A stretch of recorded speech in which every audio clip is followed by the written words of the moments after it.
ਜਾਂਦੇ ਗੱਲ ਕਰੀਏ ਇਹਨਾਂ ਦੀ, ਕੋਈ ਕਹਿੰਦੇ ਲੈਂਡ ਪੂਲਿੰਗ ਦੇ ਮਾਮਲੇ ਦੇ ਉੱਤੇ ਇਹਨਾਂ ਦੇ ਆਪਦੇ ਘਰੇ ਲਾਵਾ ਫਟ ਸਕਦਾ ਜੀ।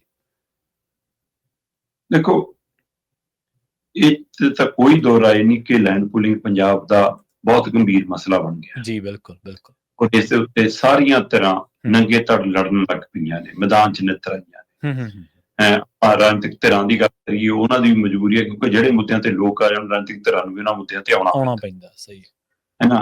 ਪਰ ਸਮਾਜਿਕ ਜਥੇਬੰਦੀਆਂ, ਧਾਰਮਿਕ ਜਥੇਬੰਦੀਆਂ, ਪੰਜਾਬ ਦੀਆਂ ਮਜ਼ਦੂਰ ਕਿਸਾਨ ਯੂਨੀਅਨਾਂ, ਖੇਤੀ ਨਾਲ ਸੰਬੰਧਿਤ ਧਿਰਾਂ ਤੇ ਪੰਜਾਬ ਦੇ ਚਿੰਤਕ, ਹੈ ਨਾ, ਪ੍ਰੋਫੈਸਰ, ਪੱਤਰਕਾਰ, ਉਹ ਸਾਰੇ ਧਰਾਤਲ ਤੇ ਲੈਂਡ ਪੂਲਿੰਗ ਦੇ ਖਿਲਾਫ ਨਿੱਤਰ ਆਏ। SKM ਲਗਾਤਾਰ ਆਪਣੇ ਪ੍ਰੋਗਰਾਮਾਂ ਤਹਿਤ ਇਹਦੀ ਲੜਾਈ ਲੜ ਰਿਹਾ, ਹੈ ਨਾ। ਪਿੰਡਾਂ 'ਚ ਝੰਡਾ ਮਾਰਚ, ਟਰੈਕਟਰ ਮਾਰਚ, ਕਮੇਟੀਆਂ, ਬੈਠਕ, ਮੰਥਨ ਲਗਾਤਾਰ ਹੋ ਰਿਹਾ। ਡੱਲੇਵਾਲ ਨੂੰ ਵੀ ਇੱਕ ਦਿਨ ਇਹਦੇ ਉੱਤੇ ਪ੍ਰੋਗਰਾਮ ਕਰਨਾ ਪੈ ਗਿਆ, ਹੈ ਨਾ। ਕੱਲ ਲੁਧਿਆਣੇ ਦੇ ਵਿੱਚ ਵੱਡਾ ਇਕੱਠ ਕੀਤਾ ਗਿਆ ਸੀਗਾ, ਉਹ 'ਚ ਵੀ ਕਈ ਕਿਸਾਨ ਜਥੇਬੰਦੀਆਂ, ਕਈ ਤਰ੍ਹਾਂ ਉੱਥੇ ਸ਼ਾਮਲ ਹੋਈਆਂ। ਮੈਂ ਵੀ ਉਹਨੂੰ ਸਮਝਣ ਦੇ ਲਈ ਉੱਥੇ ਗਿਆ। ਸਰਦਾਰ ਹਰਮੀਤ ਸਿੰਘ ਹੋਰਾਂ ਨੇ ਉੱਥੇ ਬੜੀ ਕਮਾਲ ਦੀ ਤਕਰੀਰ ਕੀਤੀ। ਸੋ ਉਹ ਸਾਰੇ ਦੇ ਵਿੱਚ ਚਰਚਾ ਪੂਰੀ ਜੰਮ ਕੇ ਤੁਰ ਪਈ। ਤੇ ਇਸੇ ਗੱਲ ਦਾ ਫਿਕਰ ਆਮ ਆਦਮੀ ਪਾਰਟੀ ਦੇ ਚੁਣੇ ਹੋਏ MLA ਨੂੰ, ਮੌਜੂਦਾ ਚੇਅਰਮੈਨਾਂ ਨੂੰ, ਅਗਲੀ ਵਾਰ MLA ਬਣਨ ਦੀ ਇੱਛਾ ਪਾਲੀ ਬੈਠਿਆਂ ਨੂੰ, ਹੈ ਨਾ, ਬਹੁਤ ਖਾ ਰਿਹਾ ਕਿ ਪਿੰਡਾਂ 'ਚ ਵੜਾਂਗੇ ਕਿਵੇਂ। ਜੀ ਸਹੀ ਹੈ।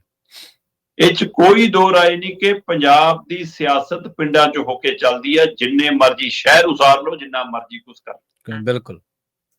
13,000 ਤੋਂ ਵੱਧ ਪਿੰਡ ਨੇ। ਜੇ ਸ਼ਹਿਰ ਸਾਰੇ ਇੱਕ ਪਾਸੇ ਭੁਗਤ ਵੀ ਜਾਣ ਤਾਂ ਵੀ ਪਿੰਡ ਨਤੀਜੇ ਪ੍ਰਭਾਵਿਤ ਕਰਨ 'ਚ, ਨਤੀਜੇ ਬਦਲਣ 'ਚ ਦਮ ਰੱਖਦੇ ਆ। ਸਹੀ ਹੈ।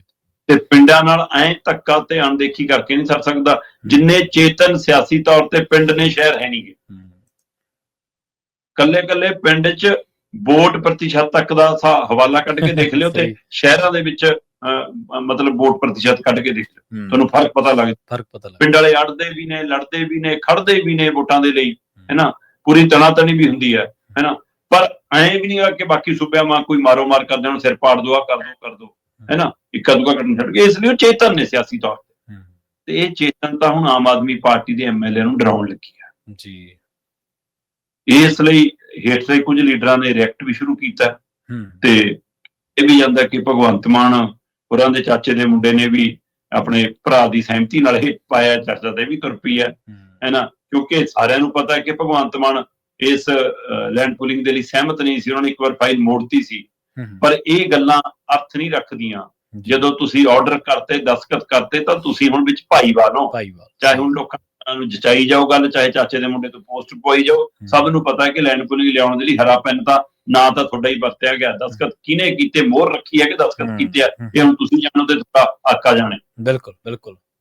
ਪਰ ਕਟਹਿਰੇ 'ਚ ਤੁਸੀਂ ਬਰਾਬਰ ਖੜੇ ਹੋਵੋਗੇ। ਸੰਵਿਧਾਨਕ ਅਹੁਦਾ ਤੁਹਾਨੂੰ ਦਿੱਤਾ ਹੋਇਆ, ਚਾਹੇ ਚਲਾ ਕੇਜਰੀਵਾਲ ਰਿਹਾ। ਸਹੀ ਹੈ। ਬਿਲਕੁਲ ਜੀ।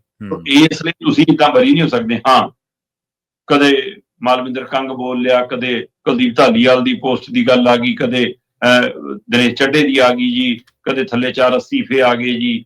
ਇਹਨਾਂ ਨਾਲ ਗੱਲ ਨਹੀਂ ਬਣਨੀ। ਅੰਦਰ ਜਿਹੜੀ ਘੁਸਰ ਮੁਸਰ ਆਪ ਬੈਠ ਕੇ ਕਰਦੇ ਆ ਨਾ MLA, ਹਾਂਜੀ, ਹੈ ਨਾ, ਉਹ ਘੁਸਰ ਮੁਸਰ ਕੇਜਰੀਵਾਲ ਦੇ ਮੂਹਰੇ ਕਰੋ, ਫਿਰ ਮੰਨੀਏ ਕਿ ਹਾਂ ਉਹ ਉਂਗਲ ਉੱਥੇ ਖੜੀ ਕਰਕੇ ਕਹੋ ਕਿ ਜੀ ਇਹ ਪੰਜਾਬ ਦੇ ਵਿੱਚ ਨਹੀਂ ਚੱਲਣਾ ਜੀ, ਇਹ ਤੁਹਾਨੂੰ ਔਖਾ ਹੋ ਜਾਊਗਾ। ਕਿਉਂ ਨਹੀਂ ਕਹਿਣ ਦੋ, ਦਮ ਰੱਖਦੇ। ਸਹੀ ਹੈ ਪ੍ਰਵੀਨ ਜੀ। ਅੱਜ ਕੱਲ ਜਦੋਂ ਇਹ MLA, ਇਹਨਾਂ ਦੇ ਮੰਤਰੀ ਸੰਤਰੀ ਸਾਨੂੰ ਕਿਸੇ ਵਿਆਹਾਂ ਭੋਗਾਂ, ਕਿਸੇ ਧਾਰਮਿਕ ਜਾਂ ਇਹ ਜੇ ਕਿਸੇ ਸਰਕਾਰੀ ਸਮਾਗਮ, ਕਿਸੇ ਰਾਜਨੀਤਿਕ ਸਮਾਗਮ 'ਚ ਟੱਕਰਦੇ ਆ ਨਾ, ਤਾਂ ਪਹਿਲਾਂ ਤਾਂ ਆਲੇ ਦੁਆਲੇ ਦੇਖਦੇ ਆ ਕਿ ਕੌਣ ਹੈ ਨੇੜੇ ਤੇੜੇ। ਫਿਰ ਦੇਖਦੇ ਆ ਫੋਨ 'ਚ ਤਾਂ ਨਹੀਂ ਕਿਤੇ ਕੁਛ ਨੇੜੇ ਤੇੜੇ। ਫਿਰ ਕੱਲਾ ਕੰਨ ਨੇੜੇ ਕਰਕੇ ਬੋਲਦੇ ਆ ਕਿ ਕਿਤੇ ਫੋਨ 'ਚ ਵੀ ਰਿਕਾਰਡ ਨਾ ਹੋ ਜਾਵੇ। ਬਾਈ ਇਹ ਤਾਂ ਵਾਪਸ ਤਾਂ ਲੈਣੀ ਪਊਗੀ, ਬਾਈ ਤਾਂ ਗਲਤ ਹੋ ਗਿਆ, ਅਸੀਂ ਸਹਿਮਤ ਨਹੀਂ। ਇਹ ਗੱਲਾਂ ਕਹਿਣ ਲੱਗ ਪਏ। ਜਦ ਤੱਕ ਤੁਹਾਨੂੰ, ਮੈਨੂੰ, ਸਾਨੂੰ ਇਹ ਕਹਿੰਦੇ ਆ। ਸਹੀ ਹੈ ਨਾ। ਪਰ ਉੱਥੇ ਬੋਲਣ ਦਾ ਦਮ ਕਿਉਂ ਨਹੀਂ ਰੱਖਦੇ ਜਿਹਦੇ ਲਈ ਤੁਹਾਨੂੰ ਚੁਣ ਕੇ ਭੇਜਿਆ ਜੀ। ਜਿਹਦੀ ਤੁਸੀਂ ਹਲਕੇ ਦੀ ਨੁਮਾਇੰਦਗੀ ਕਰਦੇ ਹੋ, ਉਹਨਾਂ ਲੋਕਾਂ ਦੀ ਆਵਾਜ਼ ਕਿਉਂ ਨਹੀਂ ਬਣਦੇ? ਜੀ ਬਿਲਕੁਲ। ਚੁੱਕੀ ਜਾਓ, ਕੋਈ ਗੱਲ ਨਹੀਂ। ਉਹ ਦੇਖਿਓ ਫਿਰ ਜਦੋਂ ਲਾਵਾ ਫਟਦਾ ਹੁੰਦਾ ਨਾ, ਕਈ ਵਾਰ ਫਿਰ ਆਪਣੇ ਆਪ ਹੀ ਝੁਲਸਦਾ, ਉਹ ਆਪਣੇ ਆਪ ਦੇ ਉੱਪਰ ਹੀ ਗਿਰਦਾ ਰਹਿੰਦਾ ਨਿਕਲ। ਸੋ ਇਸ ਲਈ ਇਹ ਲਾਵਾ ਜੇ ਫਟਿਆ ਵੀ ਤਾਂ ਦੇਰ ਹੋ ਜੂਗੀ। ਉਸ ਸਮੇਂ ਤੱਕ ਫਿਰ ਤੁਹਾਡਾ ਆਪਣਾ ਹੀ ਝੁਲਸਣਾ ਤੈਅ ਹੋ ਜੂਗਾ, ਇਹ ਨੁਕਸਾਨ ਹੋ ਜੂਗਾ। ਸਮਾਂ ਰਹਿੰਦਿਆਂ ਜੇ ਇਹ ਨਿੱਤਰੇ ਆਉਣਗੇ, ਬਾਹਰ ਖੜ ਜਾਣਗੇ ਦਿੱਲੀ ਦੇ ਸਾਹਮਣੇ, ਤਾਂ ਸ਼ਾਇਦ ਇਹਨਾਂ ਦਾ ਪੈਰ ਧਰਾ ਹੋ ਜਾਵੇ ਪੰਜਾਬ 'ਚ। ਨਹੀਂ ਇਹਨਾਂ ਨੂੰ ਭੱਜਣ ਨੂੰ ਥਾਂ ਨਹੀਂ ਲੱਭਣੀ। ਲੋਕ ਦਿੱਲੀ ਵਾਲਿਆਂ ਦਾ ਦਿੱਲੀ ਛੱਡ ਆਉਣਗੇ, ਨਾਲ ਇਹਨਾਂ ਨੂੰ ਵੀ ਨਗਦ ਛੱਡ ਆਉਣ।